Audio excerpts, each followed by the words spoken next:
just sort of working out which way I'm going. I'm gonna go that way.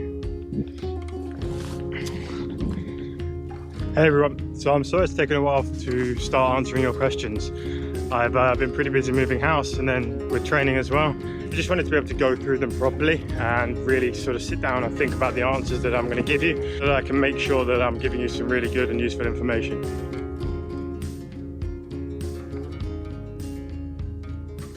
Now, the first question I want to address is about training, because it was one of the most asked questions. You know, what are your training plans? What are your, what are you doing for training? How do you train for this race or that race?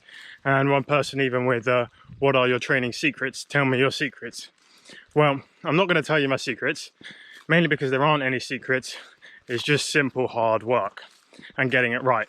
I've been thinking about this a bit and how I can talk to you about training, because I have a degree in engineering, but I don't have a degree in physiology, biology, chemistry, sports science, anything like that. So I don't really want to talk to you about, more prescriptive training and what I'm doing exactly. What I want to talk to you about is my training philosophy, and hopefully kind of give you the toolkit that I use to work out what kind of training I should be doing, so that you can take that toolkit away and apply it to yourself. Because if I were to sort of tell you exactly what I'm doing, it's not really much use to you, because it doesn't really mean anything to you. So my training philosophy, the factors: 1, do the kind of training that you enjoy. 2, do the kind of training that makes you good at the event you want to partake in. 3 is do the kind of training that you can do with the time and other resources you have available. 4 is consistency.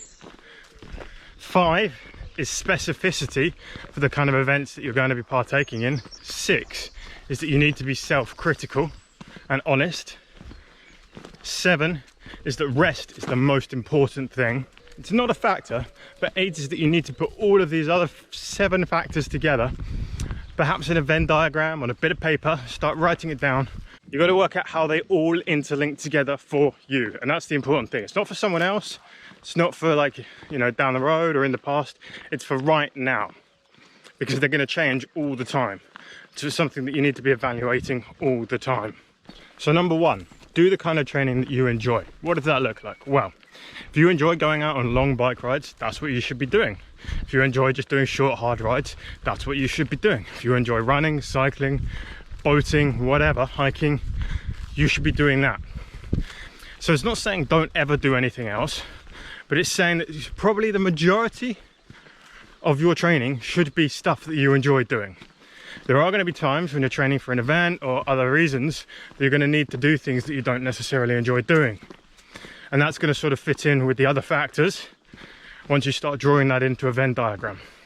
For me personally, I enjoy doing a lot of bike riding, and so that is exactly what I do. It also happens to work quite well with the other areas in my Venn diagram, but it's principally what I enjoy doing. So the second factor is do the kind of training that makes you good. Now, if you found the kind of training that you enjoy doing, but it doesn't make you good for either what you're trying to achieve or kind of more general, then you're going to need to sort of perhaps give or take a bit on exactly what you're doing. So if I wanted to be a sprinter, but I enjoy doing loads of long rides, perhaps that's not the best way to train or the way I can train all the time. It just happens so that I race really long races and I enjoy just riding my bike a lot. They fit together really well, so it aligns. For me, there's other stuff within the events that I do now, so sort of the mountain biking with the hiker bikes and things that I don't necessarily enjoy for training quite as much, but I do put time in to do those things. And today I'm actually out on a hike. I've got some weights in my backpack and I'm just out for a bit of a walk. Mixes it up from the cycling a bit, and it builds some leg strength and does a few other things. And sometimes it's just nice to get off the saddle when you're doing 25-30 hour weeks. So number 3 is do the kind of training that you can do with the time and other resources you have available. So again, you might like going on really long rides. It might be really good for the event that you're trying to train for.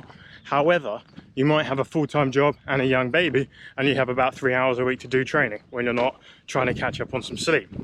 So you can't do it, quite simply. Therefore, you have to work out another way to train for the event you're trying to do. Now, this can be where you have to get quite ingenious and work out ways to train.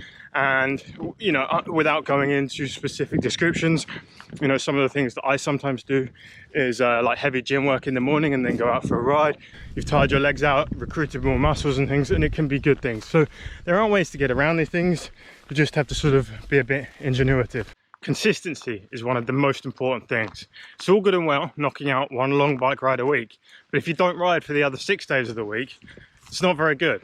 It'd be much better trying to ride every day than doing one long ride a week, and week to week, and being able to back that up over months and into years. You know, you've got to think about the long term when you start to think about consistency, because it's the long term that'll get you to where you want to be, not a one-off ride. So if you think about a forest of trees, and this is always the analogy that's used, you know, when you're looking at the picture of the forest, it's the overall picture that matters. It's not the individual trees. You can't even see them really when you look at the bigger picture. And you can think about in the same way as where you're working out. It's the overall fitness that you create by a long-term training rather than the individual workouts you do. And the individual workouts you do could actually be the problem. If you're not used to doing long rides and you suddenly bang out a 12-hour ride, you might get injured or injury or issues. And then you can't actually ride for 2 weeks after that, which is disastrous. So sometimes you've got to do less to do more. Training for the event that you're doing, specificity. Now, again, you sort of come back to like, I don't do really any sprint work. I do a bit of gym work for leg strength and things, but there's not really any need for me to do short anaerobic intervals much. And I definitely don't enjoy doing them. So I really don't do them. Perhaps if I enjoyed them, there might be a reason to do it. Whereas, you know, obviously I do long races again. So doing long rides is very useful. So you've got to think about that as well, because it might sort of not quite interlap with what you enjoy doing, what you can do and things, but you've got to try perhaps find a time sometimes. So if you're a really busy person, but you want to do these really long races, occasionally it's going to be good to get out for, you know, 6, 7, 8, 9 hour ride, or perhaps 2, you know, 5-hour rides back to back, something like that, you know, and occasionally you're going to have to kind of work out a way to make those things possible. You might not be able to do it every day, every weekend or every day, but sometimes you're going to need to make compromise. Now, I said sort of being self-critical is a factor, and you might be thinking, well, what has that got to do with training? Well, it's really important, because if you want to sort of be able to be the best that you can, you're going to need to be able to work out what you're not good at, when things are going wrong, when you perhaps need more rest, when you are tired, when you're not tired. And it's quite difficult to do. And if you really want to be able to achieve that, being completely honest, so looking in the mirror and just owning up to your faults, your weaknesses, you know, the state of your body is extremely important. Sometimes training is not going to be going well, but you're doing the right thing.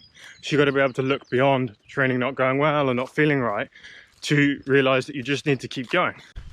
At the same time, sometimes it's not going well, nothing's going right, you just need to take some time off away from the bike or do something else, you know, switch things up. And again, that can be quite difficult. So you've got to be able to be really honest and really critical with yourself, especially when you're putting all of these things together to work them out.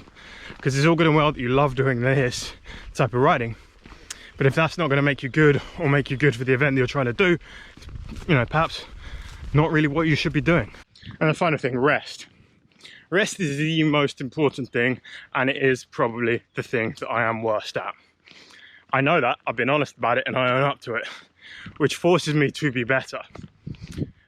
Inherently, I've sort of over the years developed my body and adapted my body into being able to withstand pain and discomfort and all these other things, and being able to be really tired and ride and stuff. So the thing that I'm training my body to be good at is also the enemy of training to be better, because, you know, being able to withstand these things, I can do more of it, but you don't necessarily want to be going to that place all the time when you're training. These days I'm a lot better as I become more honest with myself, and I always come down on the side of rest over sort of pushing a bit further.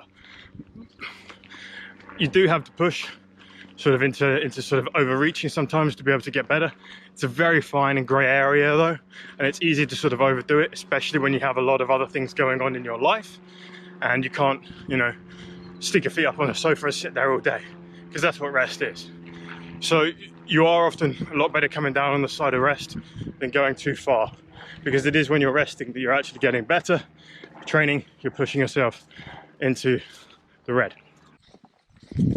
So that's sort of my training philosophy and the things that I think are important when trying to work out what training you should be doing yourself. Hopefully it's sort of given to you in a toolkit fashion that you can take away, write those factors down, look at them and see how they interact with each other, and work out sort of a training idea, training philosophy, training practice for yourselves. Obviously, as I said at the beginning, I don't have any sort of qualifications in this or, formal education. So take on board what you find interesting and useful, throw out what you don't, and definitely come and question me on anything you perhaps disagree with or think could be improved, because I'm really interested in that. Thanks.